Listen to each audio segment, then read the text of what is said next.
everyone, this is Pico Entertainment and we are back again, and here now we have another video for you, and we're going to do some box office reporting for the Marvels on its opening weekend of release, covering the period Friday the 10th of November 2023 to Sunday the 12th of November 2023. Now there could be spoilers for the movie within this video, so just beware when watching, and you can also check out both my non-spoiler and spoiler reviews of the film, and I'll leave some links within the description.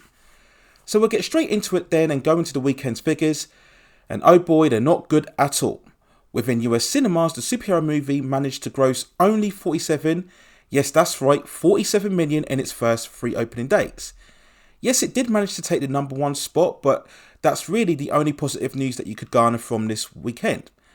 Internationally, the movie grossed around 65 million for a global tally of around 110 million worldwide. Now, in terms of comparison, for some context, the first film, Captain Marvel from 2019, in the US alone, managed to gross over 153 million in its opening weekend. In terms of the superhero movies that we've seen within 2023, The Marvels is actually the second lowest opening of this year, even lower than The Flash, and only Shazam! Fury of the Gods managed to open lower. Now, in terms of the MCU, The Marvels represented the lowest opening of the franchise since it started way back with the first Iron Man movie in 2008. So if there were any lingering doubts over the performance of Ant-Man and the Wasp: Quantumania as to whether that was the Marvel flop, it's looking very likely that The Marvels, with its 200 million plus budget, will indeed go down as one of the biggest flops within the MCU, with no pandemic as an excuse this time round, as what we had previously with the likes of Black Widow, Shang-Chi and Eternals. So what can we say about these numbers when looking at them overall? Well, I think the sad thing to say is that it's not really that surprising. Now perhaps the 47 million total in the US was surprising. Personally, I was looking at perhaps maybe 60 to 70 million. But when we look at the overall films as a release, we already realised that this was going to be a low opening for Marvel. Many people had already reported on the underperformance weeks in advance, and all of the doomsday projections for the film has sadly proven to be true. But what were the reasons for this underperformance? Well, I think the biggest one being is that there was no selling point for the film. All of the main trailers told us that this was simply a fun, bright and breezy film where we have the 3 lead characters just switching powers. There was no mention of the villain, how integral this was in terms of Phase 5, where it takes place in terms of the current timeline, no sense of any stakes or drama or intensity, no context of what the real story was about. So there really wasn't a lot to get excited about. And already when we're looking at a genre within the superhero market where it's continually crowded both in terms of cinema and television, this Freaky Friday style of narrative just wasn't going to be anything standout or compelling. Now if it had involved 3 major established MCU characters, then maybe this movie could have garnered more interest. And this leads to the second reason for the box office failure, and the fact is that despite making $1 billion worldwide with its first film, Carol Danvers as a character just hasn't connected with audiences, nowhere near the same way that the original Avengers did, despite Marvel's original intentions to make her very much the forefront of the MCU going forward. So any Captain Marvel sequel was never going to match the same heights as the first film. Many people have alluded to the fact again that the first film being sandwiched into those huge Avengers films, Infinity War and Endgame, was a major factor in it as well, grossing $1 billion. Now whilst having their respective Disney Plus shows, both Kamala Khan and Monica Rambeau are relatively unknown within the general masses. The Miss Marvel series never really caught fire in terms of hype, despite being one of the better efforts in terms of the Disney Plus shows. So why would people get excited about 3 characters that they barely know and have very little resonance with? The movie's very mixed and negative reviews didn't help matters either, limiting any potential good word of mouth to spread. We then have to address once more the current state of the MCU, and whether you're a big supporter of it or not, I think everybody within pop culture and entertainment can fully realise now that the franchise is in a very different state now than what it was in the glory days post the first Avengers movie from 2012. After that movie, going into Phase 2, the minimum take for any Marvel film was around $500 million worldwide. We look at Phase 3, which was the commercial peak of the franchise in a lead up to the Thanos and Infinity Gauntlet saga. Back from 2018 to 2019, we had at least 5 out of 6 movies grossing over $1 billion at the box office.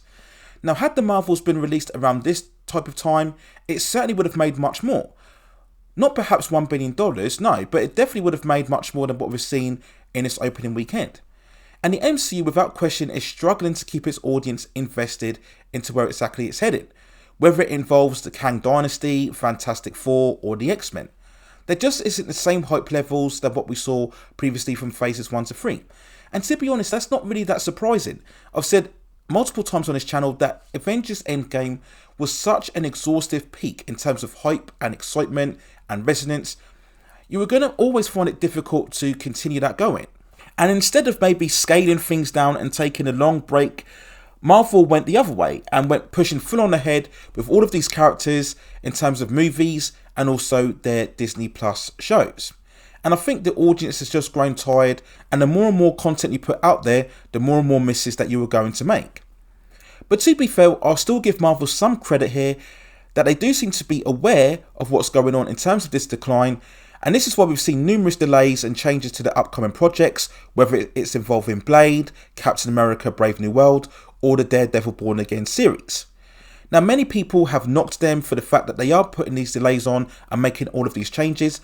But in many ways, by making changes, you are at least recognising that something's not quite right, and it's always better to make the changes now while the projects are still in development, rather than putting them out and then realising that you've done something wrong. So at the very least, Marvel are aware of the problems and are trying to address them. Now, once again, many people will raise the issue of superhero fatigue, but as I and many others have mentioned already, it's never about superhero fatigue, it's more about bad movie fatigue. And if the movie is good enough and if it's well marketed, then the audience will show up. That was proved to an extent with Guardians of the Galaxy Volume 3 earlier this year, which managed to gross over 850 million worldwide at the box office. Now, some other reporters have brought up the fact that none of the actors could promote the movie due to the actors' strike, which unfortunately for the Marvels ended as the film was about to be released. Now, yes, you could say that could have affected the film in some way, shape or form, but I'm not really sure that if the actors were free to promote it, that it really would have caused a big enough upswing to generate close to $100 million weekend. We have to remind ourselves that Brie Larson has proven to be very divisive amongst audiences, so I'm not really sure a massive promotional tour would have really jumped up in terms of the overall performance.